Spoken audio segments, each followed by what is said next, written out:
Hello and welcome back to the Simple Politics podcast. I say welcome back. We've had a couple of weeks off. I'm Diane Daniels and I'm joined by Tatton Spiller, who unusually has had a couple of weeks off, but he's had some pretty big life stuff to do, getting married and all sorts. So he is back, jet lag and everything. How are you? Yeah, I'm here. Yes. I've had the most incredible 3 weeks away. The most, yeah, I got married and I went to like America and I went to like all kinds of amazing places. It's brilliant. And I just presume that while I was off having a wonderful time, everyone in the UK was also having a wonderful time. I presumed that was the case and there was just happiness and joy everywhere. Yes, very, very much so. In fact, yes, I feel like that's all that's happened, Hatton. Oh, that's good. That's good because I haven't been keeping much notice. Okay, because of the time zone, it's all been a bit tricky to find out what's been going on in the UK. And so, yeah, it's really nice to hear that it's just been so peace and love and harmonious here as it Absolutely. was, Yeah. by the pool in California. Yeah. Well, before we get straight back into it and find out about all the harmony, um, let's give the Patreons a shout out. Oh, okay. Yes. So, keeping this on theme, right? Hmm. When I was by the pool in California, Hmm. every now and again, someone would bring around a little cold drink or what they called a popsicle, which I really enjoyed them saying because popsicle is what we think they say, but they actually say popsicle. It was wonderful. And they're like, here you go. Here's a popsicle. And it would be delicious and cold and whatever. And the popsicle is a lot like the Patreon. Hmm. Lovely people. Okay. It's just it's a little extra treat that makes your whole outlook feel stronger and better Yes. and makes you feel like you can survive the next 2, 3, 4 hours by the pool. Oh, Right? yeah. It's a wonderful thing. And that pleasure can be yours. It can be yours for £3 a month or more if you want to pay more. What you get with that pleasure is you get to none of these adverts. Mm, Like don't want adverts in your podcast, do you? Get involved with your Patreon. They're gone. They're gone. Not just only for this podcast though. mm. You don't get advert free for all podcast. You get video podcast unedited. The unedited video podcast minutes after we've finished here. So you can really feel the current vibe when we do it. And then there's other things that kind of go on and on. The more you want to get involved. But of course, the real popsicle is being part of our community. Right? That's Yeah. Yeah. I think that's that. Um, and I just finally, I'm going to stop banging on about it. But the money that you chip in to be part of the SP podcast community is invaluable, but it doesn't pay me anything at all. It doesn't pay Diane anything at all. The time we spend on this is completely unpaid. It pays for our costs of running the podcast. Mm.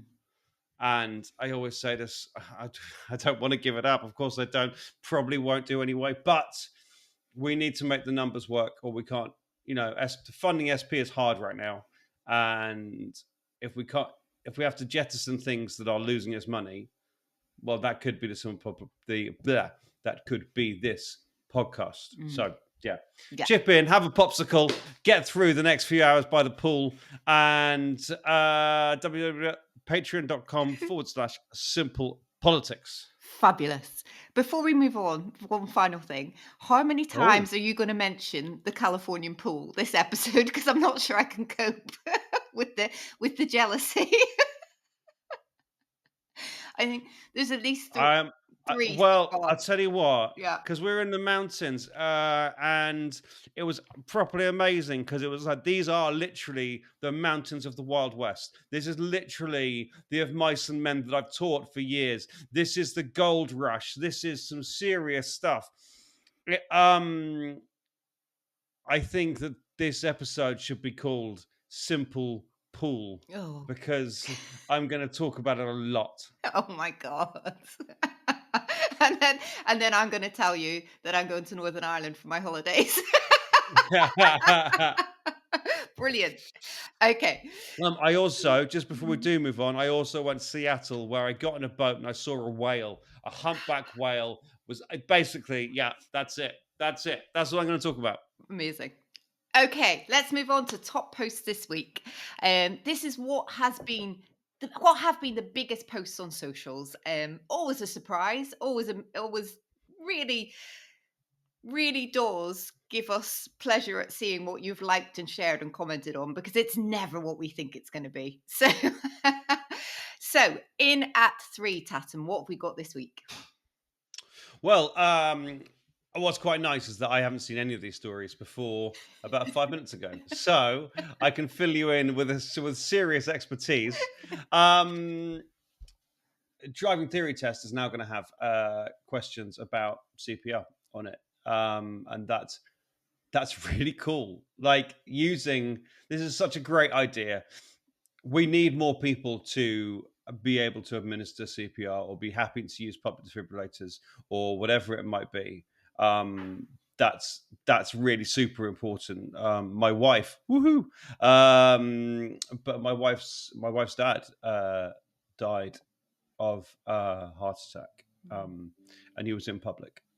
And there is a suggestion that if somebody had known CPR or had the bravery to do it, because Mm, when it's a stranger on the floor in front of you, that's that's really hard to do. But maybe, just maybe, he would have lived. wow. Um, so Yeah. so it's real, this stuff, Mm, and I mean we all know it's real, but it's now realer for me than it was. mm, So just to raise public awareness, just to get it in there. I mean, cars and cars are dangerous things. You see accidents. If you're involved in an accident, this kind of thing might be good. But I mean, you're forcing teenagers to take a test, and people of all ages. mm, But a lot of teenagers taking the test. Why not throw in some extra bits? mm. Like it's not this I can see how this is part of it, but also why not ask some questions and make them learn them. If they want to drive a car, you have to know this, like some art theory, like some classical civilization stuff that otherwise they may like Plato. They'll probably never come across Plato's writing, and it's actually really much more accessible and interesting than you think it is. So maybe make them learn tracts of Plato, uh, and stick that in. Excellent. Why not? Why not? Sure. It could be a 100 question multiple choice. Just an absolute 4 days, yeah. just a 4 day marathon of all kinds of things that we think is interesting, and they have to learn. Perfect. But you love this, so it's in at 3, which is great. In at 2, I think we've both probably got quite a lot to talk about on this one. In at 2, this happened on Saturday. There was a protest in London in support of Palestine Action, which, as we know, they're proscribed. They have been since July, since the break-in at RAF Bryce Norton, since the Home Secretary decided to use anti-terror laws to prescribe them. And yeah, the demonstration happened on Saturday, and through the day, I actually didn't post this till Sunday, very early Sunday morning, but through the day, the Met Police on Twitter were saying like 20 arrested, we're starting to clear the area, Mm. 50 arrested. And so by about 9, 10 o'clock Saturday night, they said they got to this figure of over 460 people being arrested for supporting Palestine Action. And then actually by Sunday, they bumped it up even more. So it got to over 500. And that's our second post of the week, because the Home Secretary, Yvette Cooper, was around on Sunday and thanked the police for what they did. She supported the action of actually making all these arrests, whereas Amnesty International, and to be fair, not just them, lots of other MPs, lots of other people said the government have backed themselves into a corner with this, and who they've arrested, because the Met Police actually, I assume they do this for all cases, but because it was a mass arrest, it was really distinctive. They had a table of the ages of the people that they'd arrested. So 18 to 20, this many, this many, this many, and most of, in fact, 60%, I think, or let's say over half, were 60 years old or over. So we're talking a really skewed demographic of some older people who were arrested on Saturday. So I yeah, think on the age thing, I mean, there's obviously lots we need to talk about here, like a lot we a need to talk lot. about. But on the age thing, if you get arrested in the UK, you can never travel to America and have a popsicle by the Mm, pool in California, right? You can't do it. And there's lots of reasons to want to go to America. Like, if you get arrested, it could, because you're going to get charged for this because you did it, right? There is no doubt that you did the crime that you are being arrested for. So you're going to get charged. That's going to show up every time you apply for a job, every time you do. And there are a lot of people who believe that this cause is very real and very important, and these protests matter, matter, matter, matter, but aren't in a position where they can afford mm, to get arrested and charged and whatever. I mean, I don't think they're going to get prison sentences, but the crime they've committed, and it is a crime officially on the statute box. They have books. They have committed a crime, and that crime has a punishment that could go up to prison time. They're not. mm. Surely none of them are going to see the inside of a prison cell. That would be incredible. But again, working people are not retired, Have have more a lot have more more to to lose, lose. I guess. Yeah, that's true, isn't it? Yeah, that is true. Yeah. Mm. But this whole Palestine Action thing, I was just having a look on people who are the Patreon would have seen me just then not looking at the camera because I was looking at my other screen. Oh yeah, I've got two screens. Oh yeah, sorry, Rob. And I was looking at. I was really surprised at the time when we posted that Palestine Action had been called a terrorist group, had been made a terrorist group. Yeah. The post didn't do as well as I thought it would. Okay. It got 7,000 likes, fine, but it felt to me like a major, major piece of Mm. work, right? And it just didn't seem to matter. But then since then, we've had, Kneecap and Bob Villan and this protest and all kinds of other things. Which have got much more publicity. I think it is snowballing. Mhm.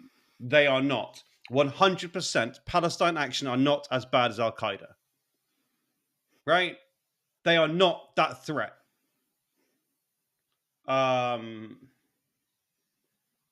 I think a lot of people find it very hard to see that that's going to work. The government cannot back down. They cannot back down because Badnoch and Farage Mm. and Chris Philp will just bring it up again and again and again and again. Soft on this stuff, soft. And this is at the same time. This is the mind bending thing. This is the same time. Diane, you said this to me in a meeting we had yesterday, and starting our regular catch up. Actually, it was our first catch up since I came back from the Californian pool where I had some popsicles. You said to me there's been a real shift Yeah. in the coverage of Gaza, of what's happening in Gaza, and also the West Bank's getting a lot more publicity, I Yep. think. And it's just condemnation, Yep. pure condemnation from all corners, from corners that had previously from corners, please excuse me, from corners that have previously disavowed the Gazan need and said Israel has to defend itself. Um, so from what the whole country now, not through the methods, but the whole country is now behind what Palestine Action's message is. I interviewed the Foreign Secretary recently. Whoop. And but his response was so unequivocal. The condemnation he said about what's going on over there. I think that's an extra thing about it, is that everyone supports the aims of Palestine Action, even if not the methods. And is that enough for them to be a terrorist organization? I don't know. Do you know what I'm going to say? I don't think they're a terrorist organization. I don't think they are Hezbollah. I don't think they're Hamas. I don't think they're Al Qaeda. And the two groups that were prescribed as terrorist organization alongside them were right-wing thugs. Yeah. Yeah. Horrid people. Palestine Action are not those guys. No. And like you say, Tatton, completely agree. The government won't back down. I think the only way this is changing, and it might not happen, but it might, is they have been allowed a legal challenge. So that's the only way I think that that this changes. Yes, we were laughing that the government must be desperate for the courts to overturn the government's decision, which is a rare. I don't think I've ever seen that happen. Yvette Cooper, on one hand, going out saying she supports the police, well done for doing the police job, and actually the police had a crime was being committed according to UK law, and so the police have to uphold the law. It's not up for the police to decide which laws they uphold and which they don't. So I suppose Yvette Cooper saying, well done, police, standing by the police is a reasonable thing to do, I think. It's tricky.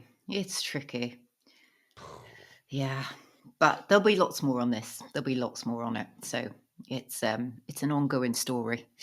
So that takes us to one. What serious political thing is at number one, Tatton? Was it the recipe for popsicles? That's because there was lots of fresh strawberries in them, you see, and it was God. really they were really, really delicious. No, I seen it as not that somehow. It's school uniforms.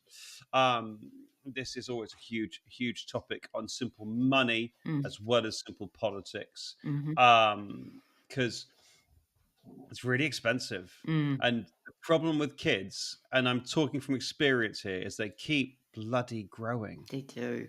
And so by the time you get September and you're trying to squeeze them into last year's uniforms, or maybe the year before because you skipped last year, it doesn't go. And it's really difficult. But here come the government. The government is stepping in, and they've said that there have to be fewer branded items, right? So you get maybe a blazer, but that's it, or whatever, Yeah. so that people can buy things from reasonable priced shops, and that's going to save some money. So that's good. And my experience of school uniforms is that most schools, all schools my children have attended, have a second-hand uniform. Yes, we've swap. got that. Yeah, it's good. And sometimes, in fact, schools I know a school I've taught in, they hold back some of the swap stuff for families who have the fewest amount of pounds in their wallet. And they just give it. There's no like swap. There's no fee. They're just like, here, have these bits. Which is also called schools are amazing.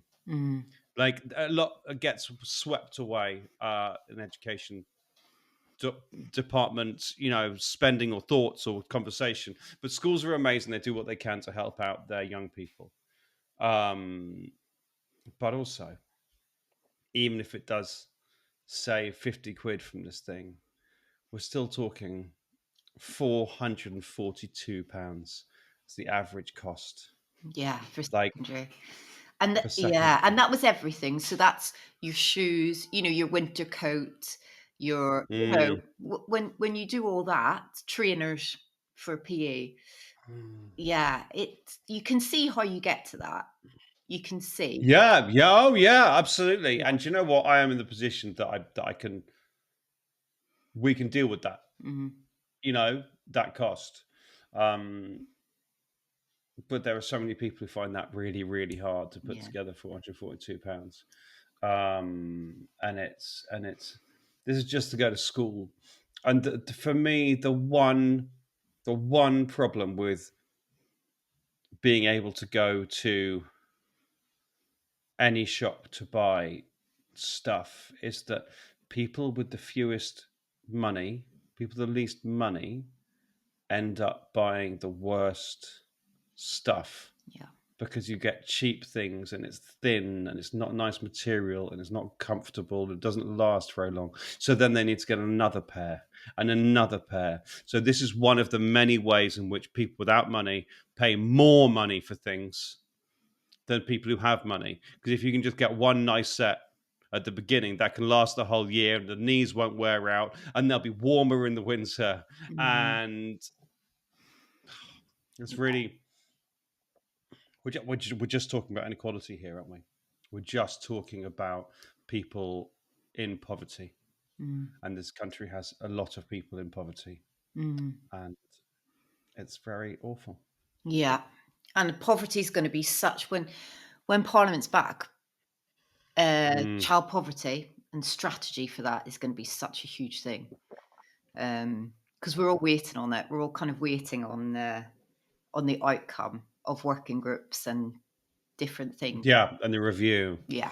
I mean, they always say the number one duty of a government is to keep its people safe, Mm. right? Because that's the justification for spending all the money on war stuff, and maybe that's true, maybe, but the number two priority has to be a level of living standards for everyone.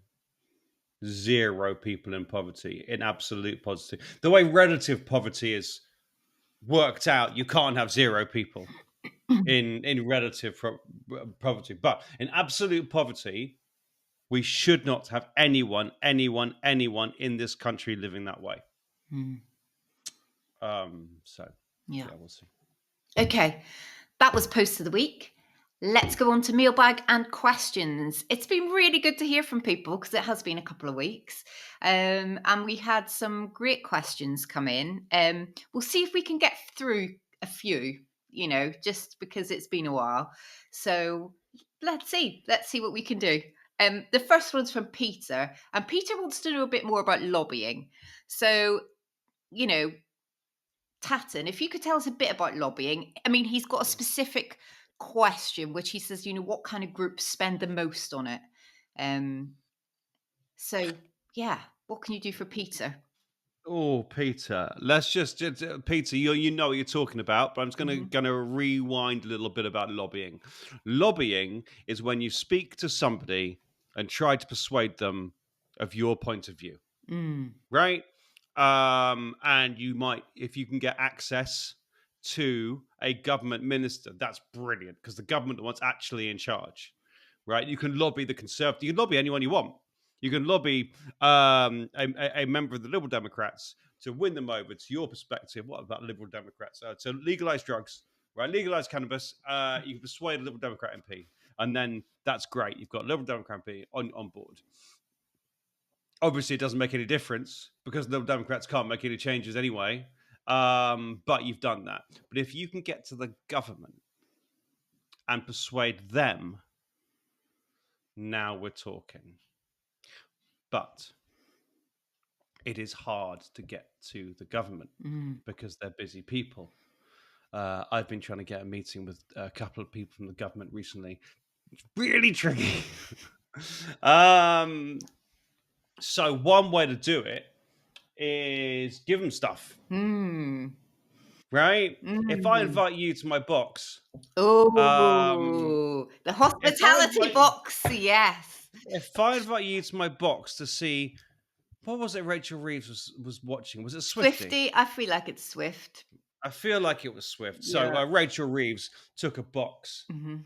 to go and watch Taylor Swift, and she said, "Oh, I can't go as a fan because everyone would recognize me." Would they, Rachel? Would they? Would they? I think it'd be quite safe, Reevesy. But she had to, and fair enough. Fair enough. The Chancellor of the Exchequer needs to be looked after, right?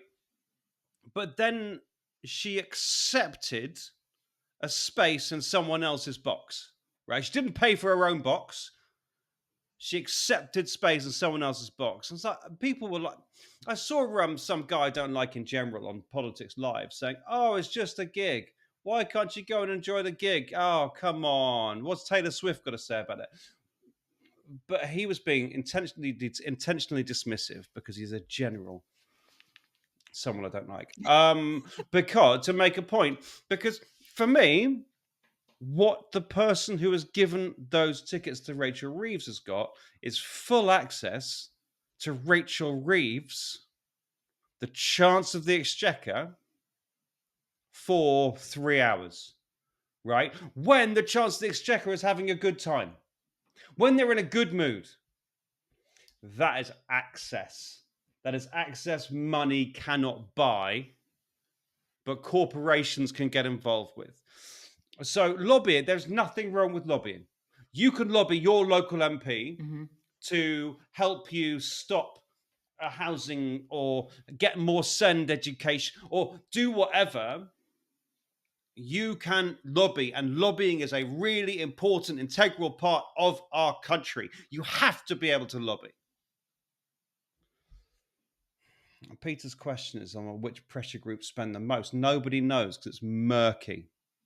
It's a murky world, and there are rules. But Scott Benton spoke to the Guardian on a sting. Someone pretended to be a lobbyist for Conservative scumbag MP Scott Benton. And he gave them tips as to how to get around the hospitality rules. Because if it's under 100 quid or something, then you don't have to declare it. But then if you just value everything at under 100 quid, then nothing gets declared. I mean, it stinks. It stinks. It stinks. Gifts of clothing. Like, why are people giving these gifts? I understand why Keir Starmer can't go and watch Arsenal every week in the stands. Sure. And I don't know who provides his box, but he is an Arsenal fan of old. He's been going for a very long time. I think it might be Arsenal themselves that give him some space in the box. That's understandable, right? He shouldn't be stopped from going to watch the Gunners finish second for a fourth season in a row. Football joke.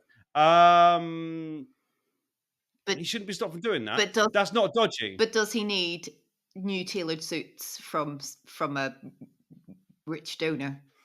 Yeah, Probably like not. what? But why not? Yeah, like why? He has got a few pence. Yeah. That man is not desolate. They had a new law in the House of Commons to pay him more. Right? He's got money. Why is he accepting gifts? I just ban it all.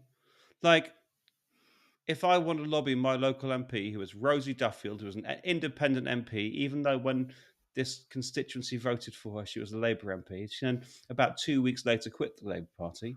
If I wanted to lobby her, I could write to her. I'd go see her in Parliament. I'd go see her constituency meetings, if she has them. I don't think she has many constituency meetings. I think she spends a lot of time in Wrexham. But you can persuade them of what you want. That's what... I don't know, Peter. I don't know which pressure groups. So the answer is I don't know. The short answer is I'm sorry, I don't know. I've been eating popsicles in California. Unbelievable. Right, question 2. We're gonna do this one really quick because it's procedure and it's great. So, Tegwin, they ask, voter ID is still needed. It's still a thing. It's not going anywhere.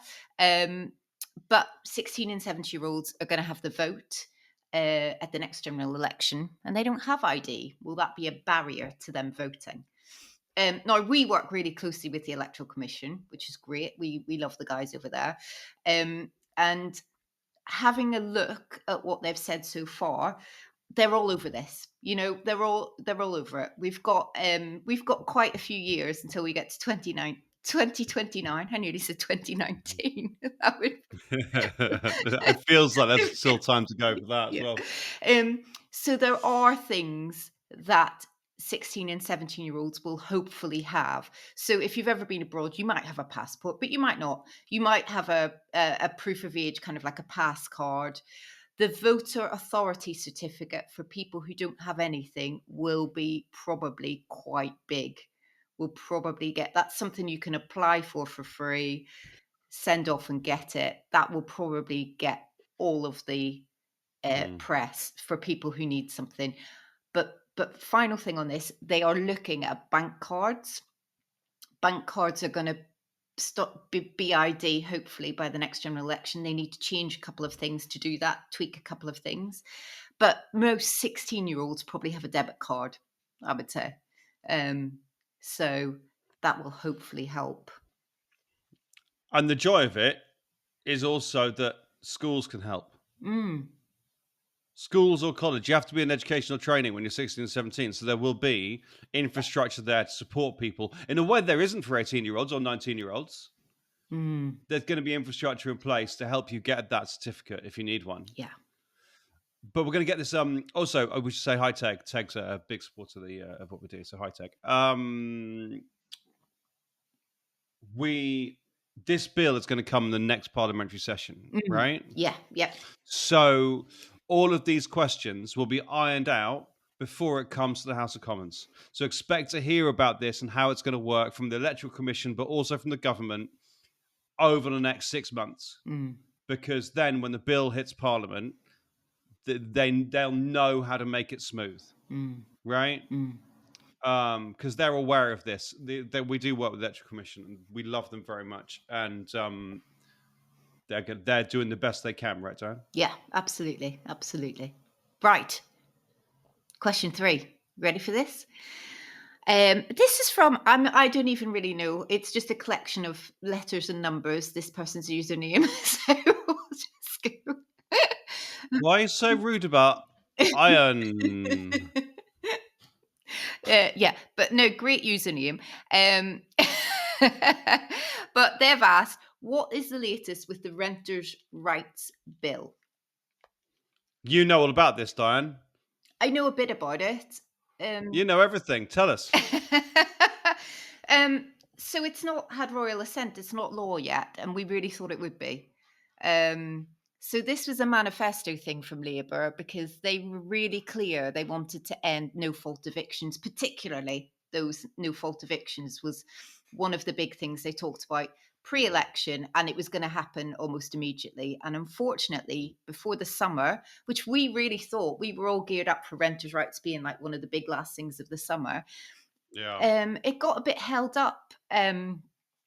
I don't know as much about as Tatton about parliamentary procedures, but there were some amends in the Lords, and then it sort of time ran out, and it Is it ping ponging? yeah. So Mm. it'll be back. I think it's from what I can see on the calendar, it looks like it's back about the 8th. I can't say that. About the 8th of September.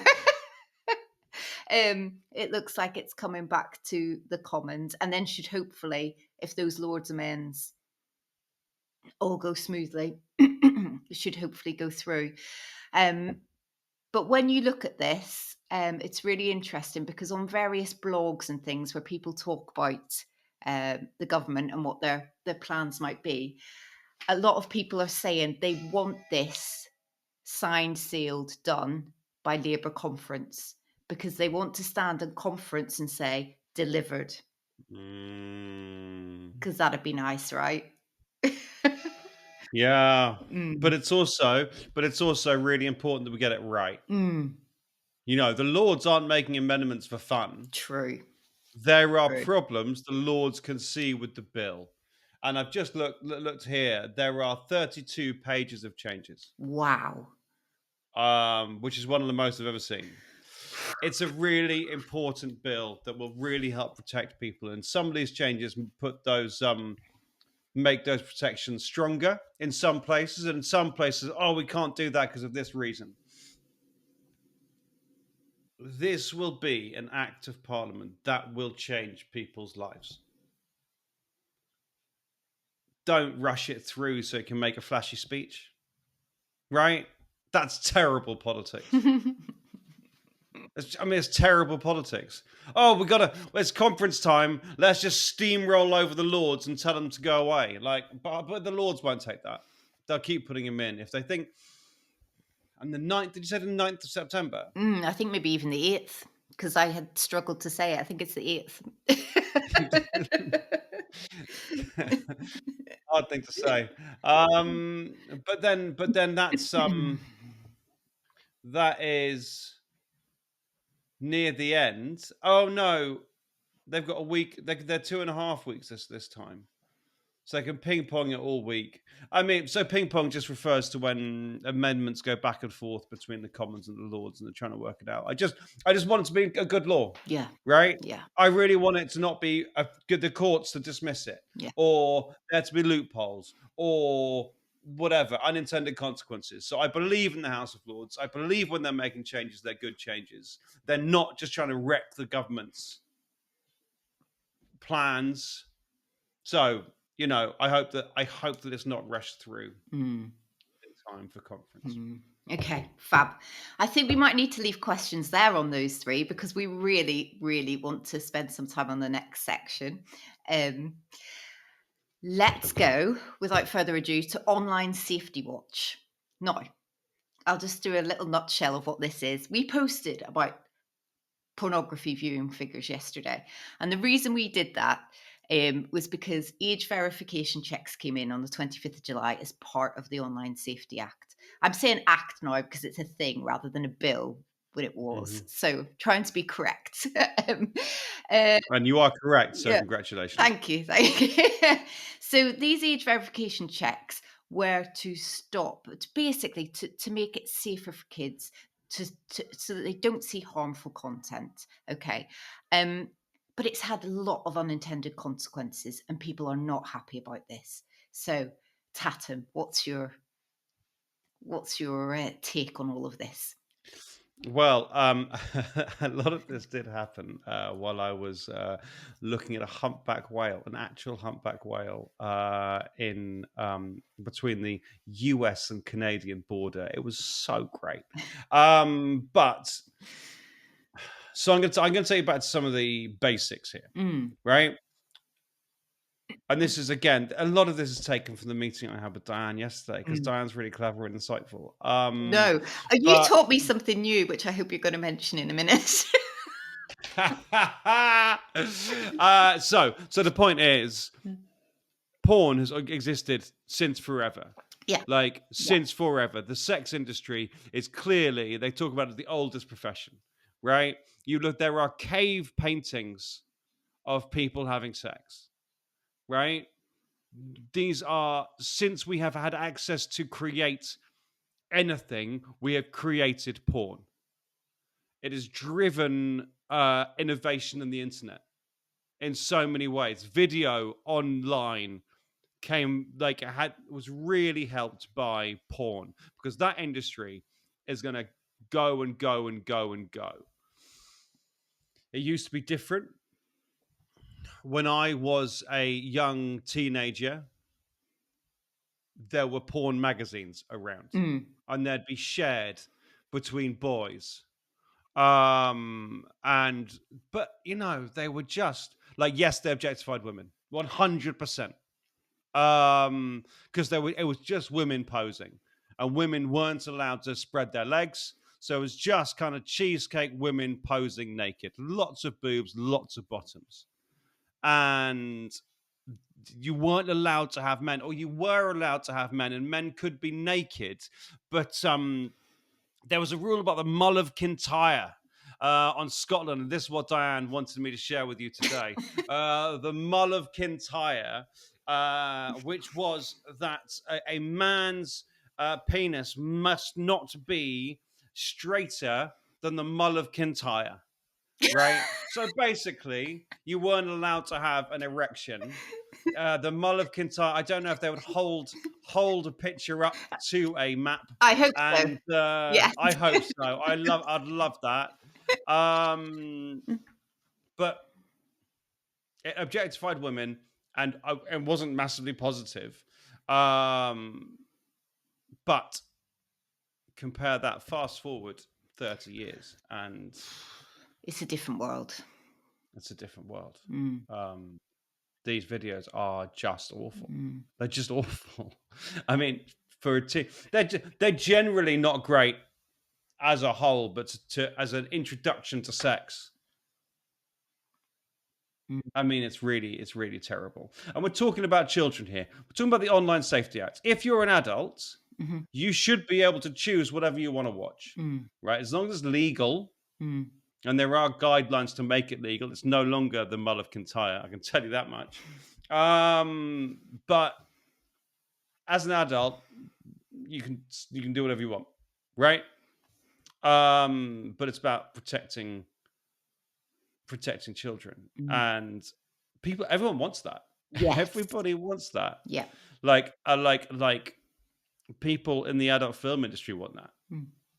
You know, they know what they're doing isn't for children, right? But the unintended consequence of keeping children safe through age verification is that everyone needs to do age verification. Yeah. And I think people didn't realize that. You say, oh, do you want to keep kids safer online? 100%. So, okay, everybody, facial recognition and whatever else, and give in your government ID, and suddenly people go, oh, hang on. Yeah. Yeah, but like, get over it. Mm. I mean, again, what I was saying yesterday, we were talking in depth about this yesterday. So why we put it in this section? Like, first of all, pornographers aren't necessarily people you can trust, but also they're not going to leak your data. They're just not. They are really good at being private because they know that 99.9% of their users want to keep their use private. Right? They know that. If one person's data was leaked, there would be a massive running away from these sites. Because nobody wants to read online that they've been watching porn and this is the things they've been watching. Right? No one wants that. So it's not going to happen. Like I say, porn has led the internet, has pioneered space in the internet. It's not going to do that now just to give up to sell 1 million users' data. What about the VPN thing, though? What about this workaround? There are always people on the margins. There are always going to be people who right now have disposable vapes. People right now who have disposable vapes in their drawers, ready to go. Right? We can't stop. You can't stop everything. You can't stop everything on the internet. Yeah, sure, some people have a VPN. But if you have a VPN on your phone, your adult might be able to see it. If you're living in a family where adults have access to their children's phone, that's really clear and really obvious. Why have you got a VPN is a question that can be asked in a really clear and specific way. And yeah, some people are going to do it. VPNs exist. Could you then start to, again, are you going to then put facial recognition on VPNs? I mean, probably not. No. Like, I mean, because then you just have to start doing it for everything until suddenly you've got a digital ID card that Mm. registers every single website you go to. Mm. And nobody wants that. And there are people, yeah. I mean, there's people talking about, oh, the Wikipedia's going to need ID, and Spotify playlists, and SpongeBob gifs, and old war footage. I've just read that. I hadn't heard of any of those things. But what are we going to do if we all agree that kids should not be finding out about sex from violent and pretty extreme porn? Because all the porn on there is pretty extreme. If we agree that's a bad thing, and the adults can do whatever they want, there's no. I'm not talking about adults doing things, but are we prepared to make some sacrifices while we sort out what this means? Will SpongeBob gifts be back? Yes, they will. Right? Will we still be able to go back and watch World War II documentaries? Yes, we can. I love a World War II documentary. Not as much so like a popsicle by the pool in California, but I'm looking at those hills, man. Anyway, no, it will be ironed out. This is about us taking a hit to protect children from online porn. And I'm here for it. And it's early days. Happened on the 25th of July. We're only, we're not at the 25th of August yet. So, very early days. Yeah, these will be ironed out. And we'll get it sorted. And VPNs have gone up a lot, and that's okay. But we're protecting a lot of people. Hopefully.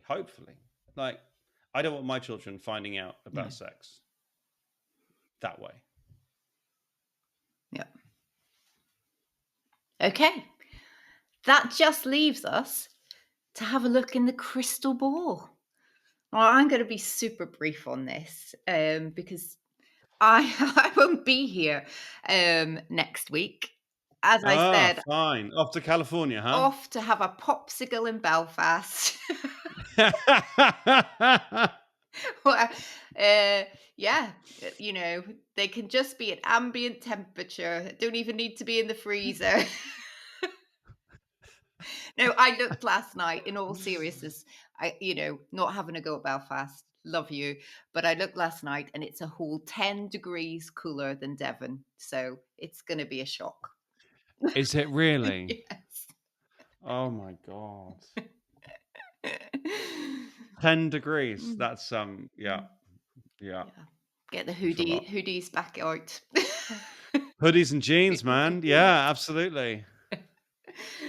But Tatton, what are you going to be up to? Oh, mate, I'm going to be running the show. And I'll tell you what, lovely listener, Diane, as you know, is the reasonable, clever, articulate voice of calm on SP, and I don't know what I do. I just mess about a bit and write things I think are interesting and being quite silly and stuff. And so who knows what's going to happen in the next 2 weeks on the SP page. It's my birthday too. I'm going to go and watch the 100, which is really terrible cricket, but quite good fun. Off to Lords, watch 100. That's going to be fun. And we're going to do some videos. Lottie and me are going to get some excellent videos going on. And just as a sign of how silly we're going to be. Tiernan's back.